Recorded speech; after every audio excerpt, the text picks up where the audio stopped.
Hello there, कैसे हैं आप सब। उम्मीद करता हूँ आप सब बहुत अच्छे होंगे। और आज की वीडियो में मैं आप लोगों को बताने वाला हूँ आरटीजीएस, एनईएफटी और आईएमपीएस तीनों में डिफरेंस क्या होता है। और सबसे इंटरेस्टिंग पार्ट कि आरटीजीएस, एनईएफटी, आईएमपीएस का इस्तेमाल कब कब और कहाँ कहाँ किया जाता है।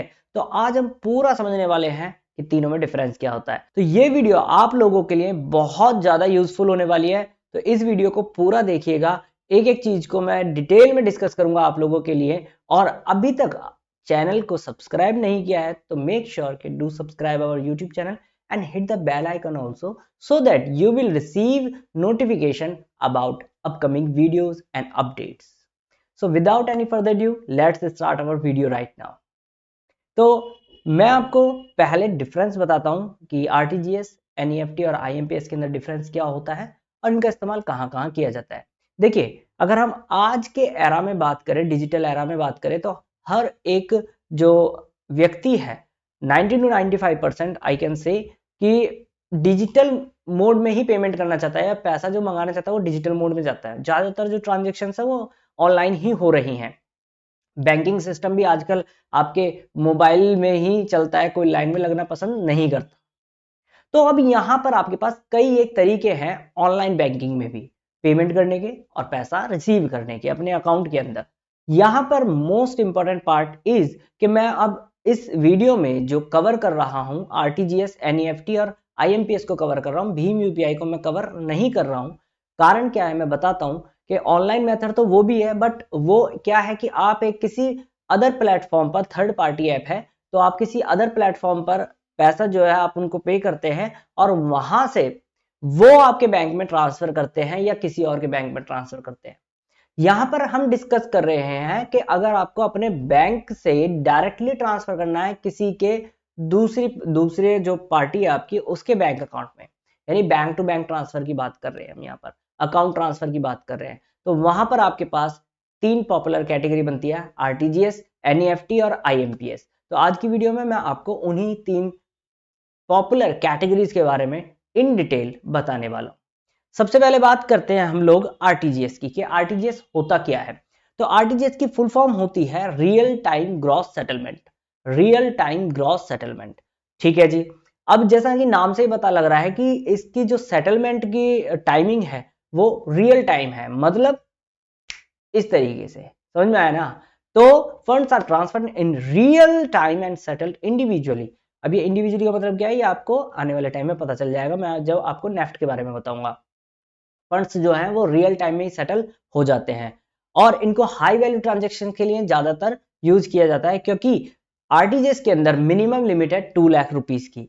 मैक्सिमम लिमिट नहीं है लेकिन मिनिमम लिमिट है 2 लाख रुपीस की। तो अगर आप आरटीजीएस करना चाहते हैं तो आप 2 लाख रुपए से ज्यादा ही ट्रांसफर कर पाएंगे, 2 लाख रुपए से कम आप ट्रांसफर आरटीजीएस के थ्रू नहीं कर सकते।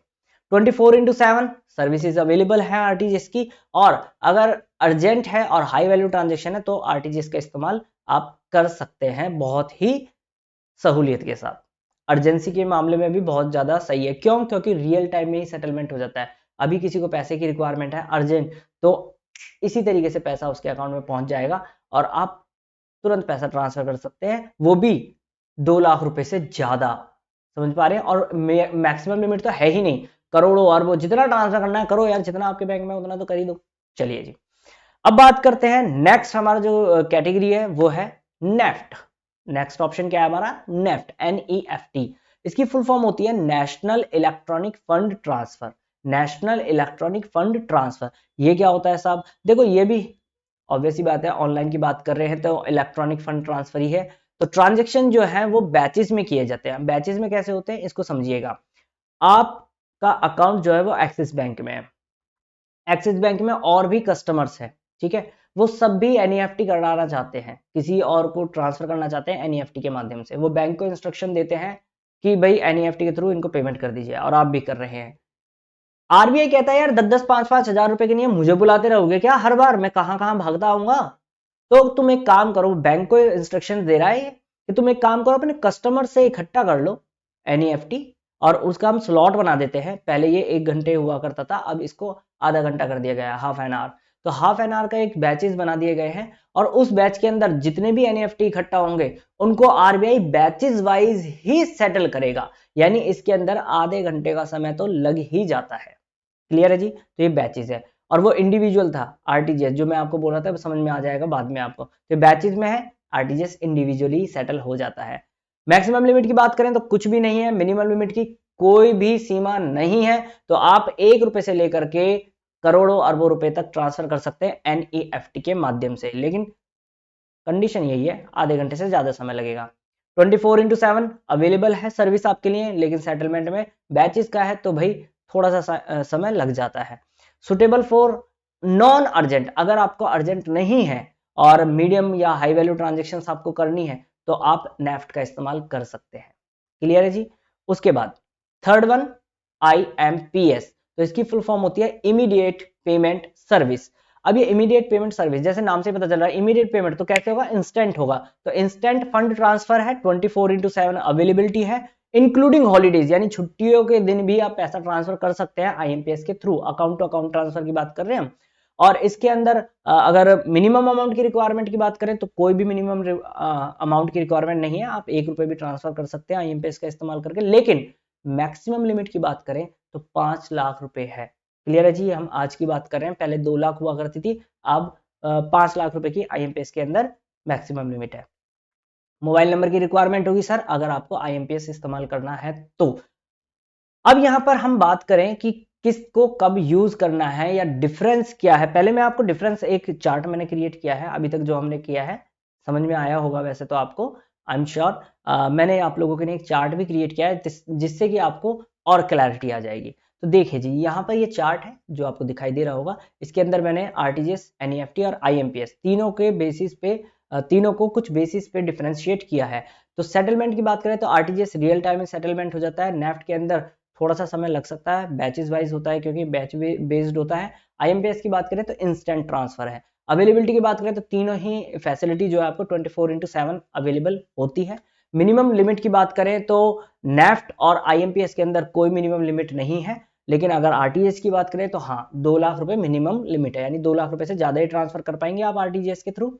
मैक्सिमम लिमिट की बात करें तो आरटीजीएस और एनईएफटी के अंदर कोई लिमिट नहीं है, कितना भी कर सकते हैं। आईएमपीएस की बात करें तो 5 लाख रुपए मैक्सिमम लिमिट है। पर्पस की बात करें तो आरटीजीएस जो है वो हाई वैल्यू ट्रांजेक्शन्स के लिए यूज किया जाता है, वो भी अर्जेंटली। और एनईएफटी की बात करें तो रेगुलर, मीडियम, स्मॉल आप कोई भी पेमेंट कर सकते हैं, लेकिन थोड़ा सा समय लग सकता है। आईएमपीएस की बात करें तो स्मॉल पेमेंट्स और इंस्टेंट फंड ट्रांसफर के लिए आप आईएमपीएस का इस्तेमाल कर सकते हैं। कब कौन सा यूज करना है तो भाई अब ये आपको क्लैरिटी आ गई होगी कि आरटीजीएस, एनईएफटी और आईएमपीएस तीनों का इस्तेमाल कब कब किया जाता है। तो आप अपने अकॉर्डिंग देख लीजिए, आपको लगता है कि भाई मुझे 2 लाख रुपए से ज्यादा ट्रांसफर करना और अर्जेंट है, अभी ट्रांसफर होना चाहिए, आरटीजीएस कर दीजिए। आपको लगता है नहीं जी थोड़ी देर में भी सेटल हो जाएगा तो कोई इशू नहीं है, तो आप एनईएफटी करा सकते हैं। और अगर आपको थोड़ा अमाउंट यानी कम अमाउंट 10,000, 5,000, 20,000 ट्रांसफर करना है तो आईएमपीएस का इस्तेमाल कर सकते हैं एनी टाइम। क्लियर है जी? तो ये तीनों में आपको डिफरेंस समझ में आ गया होगा। आई होप वीडियो आपको समझ में आई होगी। आरटीजीएस, एनईएफटी और आईएमपीएस के अंदर डिफरेंस आपको क्लियर समझ में आ गया होगा। अगर आपको वीडियो थोड़ी भी वैल्यूएबल लगी है, यूजफुल लगी है, तो वीडियो को लाइक जरूर कर दीजिएगा। और अगर आपकी कोई क्वेरी है तो आप हमें कमेंट सेक्शन में जरूर पूछ सकते हैं, मैं उसका रिप्लाई खुद पर्सनली दूंगा। चलिए जी, इस वीडियो में फिलहाल इतना ही, मिलते हैं नेक्स्ट वीडियो में। Till then take care, bye bye and keep learning guys.